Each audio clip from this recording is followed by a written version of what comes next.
ñu ngi rafetlu yéen ñëpp seen teewaay man maa ngi tudd Pape Abdoulaye Touré bokk ci coalition article 118 119 bu COCC FSJP faculté des sciences juridiques et politiques.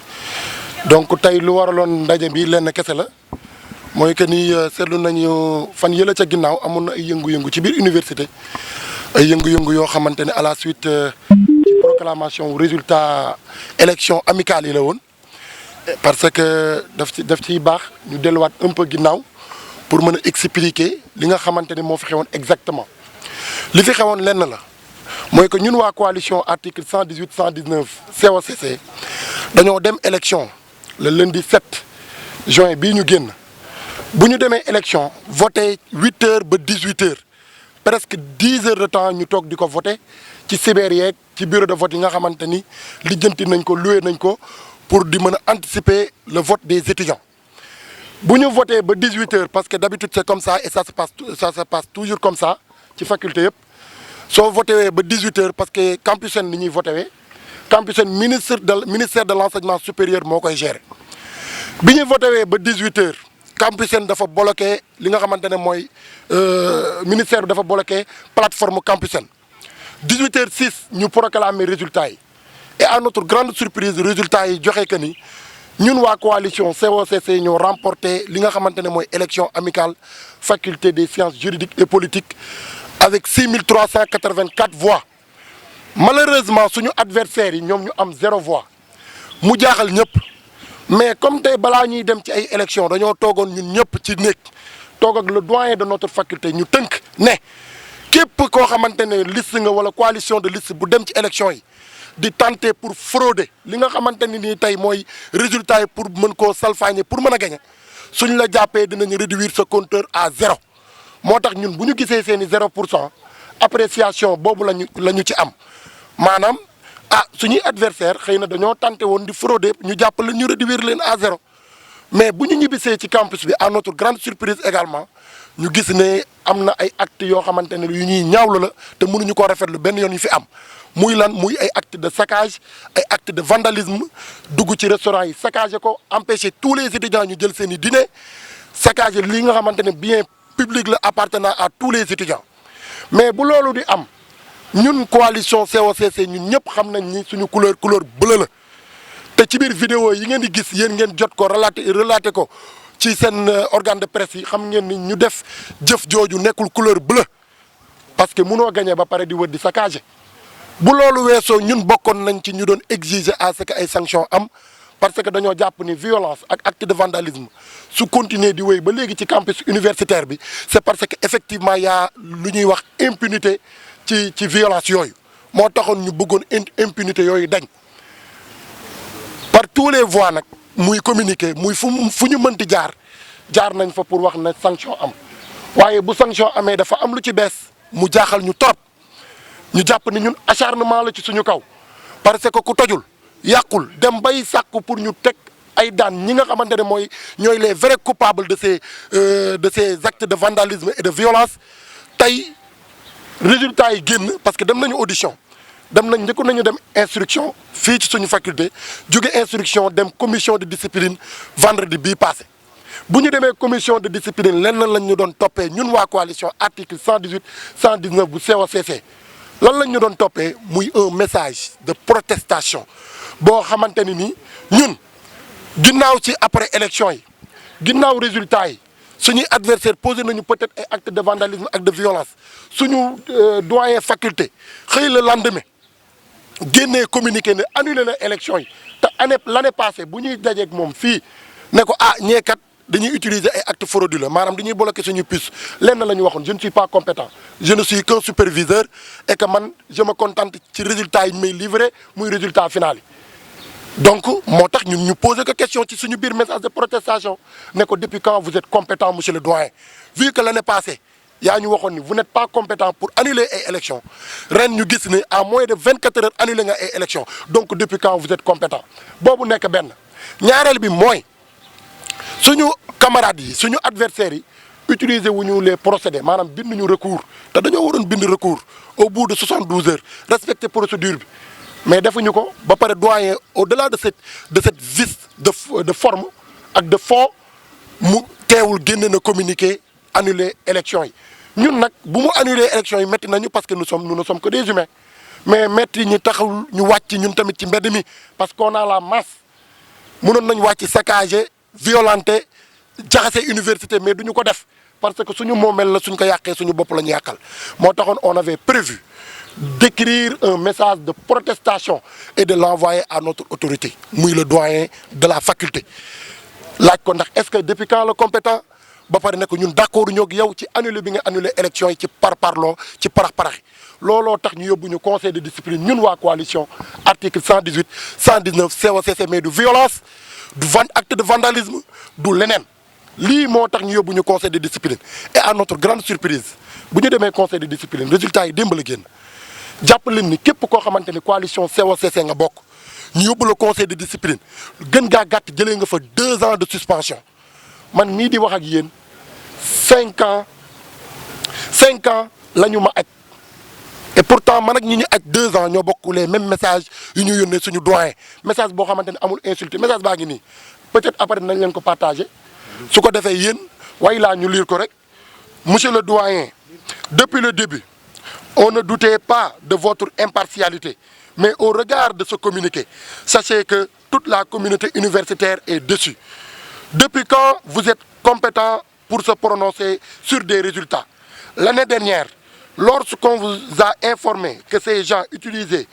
des procédés frauduleux tels que couper les puces pour gagner les élections, vous nous avez répondu que, je cite, ce qui vous importe, c'est le résultat final qu'on vous a communiqué et non les canaux utilisés pour gagner. Comprenez une chose, on a gagné les élections et nous n'irons pas à d'autres élections. Si vous voulez qu'il y ait une année blanche, maintenez votre position, monsieur le doyen. Vous pouvez constater que nous avons vouvoyé notre doyen du début jusqu'à la fin. Fii amul insulte, fii amul propos yoo xamante ne injurieux la lii moo tax tey man Pape Abdoulaye Touré ñoom ci lu ñu wax nee nañ lii moo tax ñun ñu sanctionné ñu mais xam nañu du loolu am na leneen lees waxul bu ci nekk dinañ ci ñëw dinaa ci ñëw merci beaucoup. Donc de manière ramassée lii moo ñu fi taxaw na daje tey maanaam pour wax que ni ñun ñii ñëpp nous avons été vraiment déçus ci résultats yi nga xamante ne conseil de discipline bi génne na ko sanctionné ñi nga xamante ne seen yoon nekkul ci acte de vandalisme ak de violence. am nañu plus de 5 éléments yoo xamante ni lu mu gàtt jël nañ 5 ans de suspension ñoom amatuñu droit inscrire ci biir fac ci biir établissement public yu ci Sénégal yëpp ñoom maanaam seen avenir dañu ko daxañ fii ak 5 ans amatuñu droit jàngi loolu mooy la triste réalité waaye su luy amee mënuñu bett parce que laataa élection yi di ñëw man à titre personnel informé nañ ma que ni àdduna bi du yàgg ba man coalition bi ma bokk ñu gagné élection. parce que yéen journalistes yi peut-être miin ngeen ma xam ngeen suñu combat xam ngeen ñun ci lan la ñuy yëngatu muy ci milieu activisme bi parloo boobu moo dugg tey biir université. Pape Abdoulaye Touré su bokkee ak yeneen étudiants yónnee un message de vouvoiement à notre doyen ñu seppi Pape Abdoulaye Touré sanctionné ko 5 ans lees waxul bi ñun ñëpp xam nañ ko. xam nañ ce qui se cache derrière c'est une décision purement et simplement politique parce que notre recteur est nommé par décret donc kan moo ko fal kan mooy jël décret ci réew mi ku dul le président de la république donc lu ñu ko sant loolu lay def loolu lu appréciation boobu lañ ci mën a am parce que mënuñu concevoir nga gis ñi nga xamante ne ñoo saccagé toppoo leen dara ñu ci bëri ci ñoom nga acquitté leen jël képp koo xamante ni message nga yónnee doyen nga lu mu gën gaa gàtt nga yónnee ko 2 ans de suspension ci ñoo xamante ne ay élèves première année lañ encore une fois ay étudiants wu première année nga sanctionné leen ak leen pendant 2 ans ñi nga xamante ne 2e année la ñu nekk jëm kaw nga yóbbu leen 5 ans ñooñu seen avenir bafoué nga ko ñi nga xamante ne pare woon nañ presque soutenance rek moo leen dese nga yóbbu leen encore une fois 5 ans parce que ndax lan ñoom ak Pape Abdoulaye Touré ñoo bokk coalition bu ñu nekk lii du dëgg du yoon c'est une injustice et dinañ ko xeex dans toutes les formes que ça soit clair et que ñi ngi informer l'opinion nationale et internationale que li am ci biir université bi te recteur mii nekk le responsable moom kese mooy responsable dañoo bëgg a déstabiliser le système d'enseignement universitaire d'ailleurs déstabiliser nañ ko ba pare parce que ñi ngi dégg ay romandaat ci ay section unique pour mu am il faut que étudiants yi ci boppam ñu nekk les porteurs ñu nekk les auteurs des grèves mais au lendemain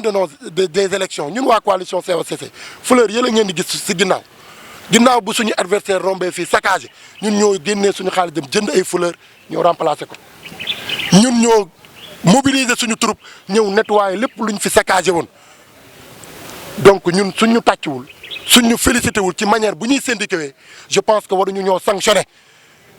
ñu bëri ci ñun ñi ngi naan est-ce que jarul woon ñu nekk ñu violent parce que soo fekkee soo violent wee ñu am luñ la ragalee ba duñ la nangoo sanctionné donc mieux vaut nga violent moo gën ñu lay sanctionné mais ñun kenn mënuñoo divertir et que ñun dañuy rester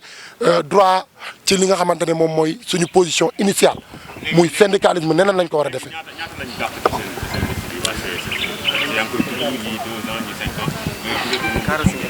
plus de 45 éléments maanaam mooy lu ma la wax rek 250 personnes étudiants lañ convoqué 88 lañ ci sanctionné te bu leen fàtte ni du fac droit kese fac droit ak fac lettre lañ boole mais jàppal ni biir fac droit ñaari coalition yi demoon élection muy coalition article 118 et 119 du COCC ak l'autre coalition suñu adversaire yi ñun ñoo leen ëpp ay sanctions fuuf parce que ñoom am nañu au moins 21 yoo xamante ne ñëw nañu acquitté leen ci saasi mais ñun amul kenn koo xamante ne taxaw nga ci conseil de discipline bii nga génn ceeg relax amul ku ci gën a tuuti peine jël na 2 ans de suspension donc loolu nous sommes plus de 45 yoo xamante ne ci coalition article 118 119 lañ bokk du COCC ñu sanctionné leen comme ça moo tax tamit ñi ngi artu